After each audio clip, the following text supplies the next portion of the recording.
Ganitong luto naman sa chicken wings mga kanoypi, wag lang puro adobo. Siguradong taob na naman ang kaldero nyo nito sa sobrang sarap dahil amoy pa lang nakakatakam na. Sa recipe na ito ay gagamit tayo ng 1 kilong chicken wings. Lagyan natin ito ng pamintang durog at 2 tablespoon soy sauce. Haluin natin ito ng maigi. At kung nanonood ka pa rin at this point mga kanoypi, paki-comment naman saang lugar kayo nanonood para alam namin kung saang lugar nakaabot ang video na ito. Takpan natin at i-marinate for at least 30 minutes. Sa isang kawali magpainit tayo ng kaunting mantika. Kapag mainit na ito, igisa na natin ang sibuyas. At syempre ang bawang. Gisahin natin hanggang sa ito ay aromatic.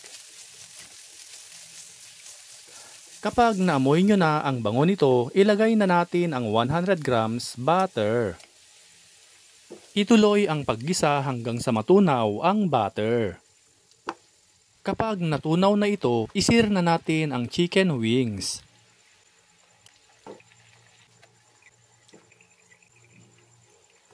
Baliktarin natin para maisir naman ang kabilang side.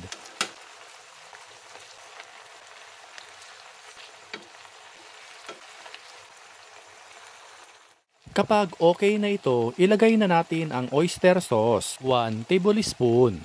Lagyan natin ito ng 1/4 cup banana ketchup, 1/2 teaspoon salt at 1/2 teaspoon chili powder.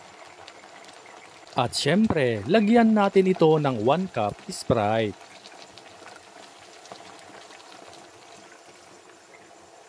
Haluin natin ng maigi. Takpan at lutuin natin hanggang sa mag-reduce ang kanyang sauce at huwag kalimutang haluin ng paminsan-minsan. Kapag humihiwalay na ang kanyang sauce at ang oil nito ay okay na ito. Patayin na ang apoy at hanguin na ito.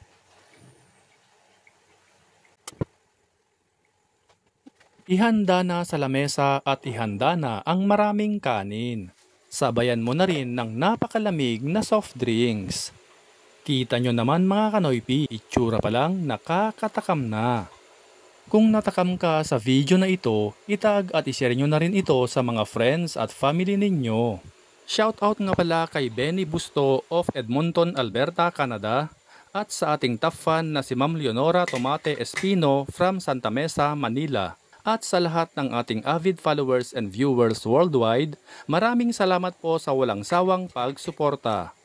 Hanggang sa muli! Kain na mga kanoypi!